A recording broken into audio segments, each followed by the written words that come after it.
afternoon. This is Chris Brecher with a Simpler Stocks free video for January 19th, 2016. It's about 18 minutes before the bell, as you see here. Today was all about the domino effect. What do I mean by that? Well, right now the future's down 45. You have the NASDAQ down 132, which it was actually down about 150. You have the Russell down 20. You have the industrials down 400. And you have the Nikkei down 760. Transport's down 125. What does all this tell you? It's all the domino effect. What do I mean by that? Well, I've saved a lot of people on the premium side of Simpler Stocks, probably about 1,000 people. I've kept them on the right side of the market of being real cautious and being a broken record for weeks and weeks, being nervous about this market. And the reason is this, the domino effect. You have China on the left breaking down to a new low like the August lows. You have the daily looking like this. What that does then is a domino effect that when the Nikkei reacts, this sells off and undercuts its August low, as you see here. Now is going to where it was in October 2014 and October 2013. Then what happens is the SP, the Russell that I've been talking about for weeks, and the transport selling off, which then pulls down the SPX on the left and the NDX. So where do I think we're going with all this? Let me give you an idea. Basically, here's the SPX on the left. I'm going to unlink it, and I want to show you the Russell on the right. Basically, what I'm seeing in here is that the Russell is undercut, as you see on here, it's 200 simple moving average right here. Now, I think the SPX is going there, but if it was only one index, I'd say, it could be out of whack. Notice this. Here's the Dow Jones Transports. Undercut its 200. Then I want you to see the banking index. One of the leaders usually, the BKX, undercut its 200. For this would mean that we go right here to about 17, maybe 1750.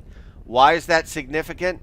Because if you go on where the BKX and all them are in 2013, that would put the SPX where it was in 2013, October, which just coincidentally is just under that level. I think we'll ultimately go to that. I'm not sure right now when there's so much bearishness on the street. I don't know if it's going to be right now, just to be honest with you. But that's where ultimately I think we're going to go. Just to give you an idea, though, of what the Chinese market can do, look on the left, and here's a weekly of the DJ China. On the right, this is the NDX, and I'm going to make this a 20-year monthly chart. And I want to see if you see anything familiar here. This is what you call a bubble bursting.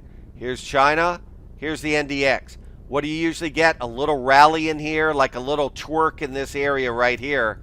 Then you get a resumption down like we're getting now. You got the rally here on the right. What do you ultimately do? You go down, and traders call it a round trip. You go almost down to where the whole bubble started. Then it takes years to repair the damage. That's what I think ultimately you're going to see in China, is you're going to see a breakdown down to this like 335 area, and it's just going to meander around there and maybe slowly start going up. So to me, that's the ultimate objective in China. Where does that lead everything else?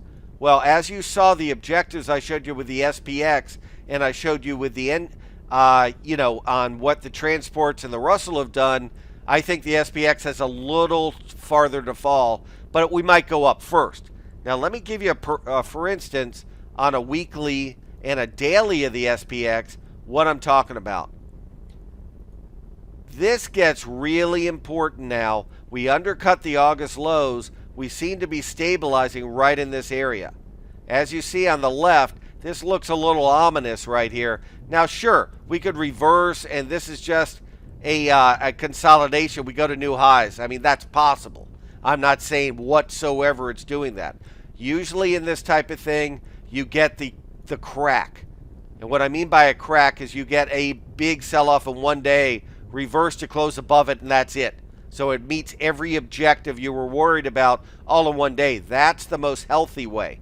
The worst way is if you consolidate here and then just have the slow death until it meets this objective of about 200 SPX points.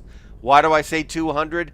I take this level on the left, right here, on the left, and just see this objective, which is about, let's just round off to 200 points. That gets you a little under this moving average, maybe undercut a little, because bear markets have a habit of overshooting, and you could get right to these levels, which is about 1670, 1700. That's the first stop at the, at the minimum. So that's what I'm looking for in here. Just so you know, today what happened is we got the typical thing you get when you have a bear market. What do I mean by that? Look at a 78-minute chart, and this is right from my indicators class, that every time that the market had a bounce along its ATR stop, it got overbought in a downtrend. Every one of these is a great shorting opportunity. That's what I'm talking about in here. In the class that I taught, basically what you want to do is go to a shorter term pattern to time it. Look at Tuesday on how you could short this right here on the right when you have the negative divergence, and then you time it right there. That's what we've been going over in the classes and also on the Simpler Stocks Premium site all the time. We actually have quizzes where people can figure this out so they can learn it, not just be thrown a trade. So I hope you can take advantage of the $7 trial for 30 days.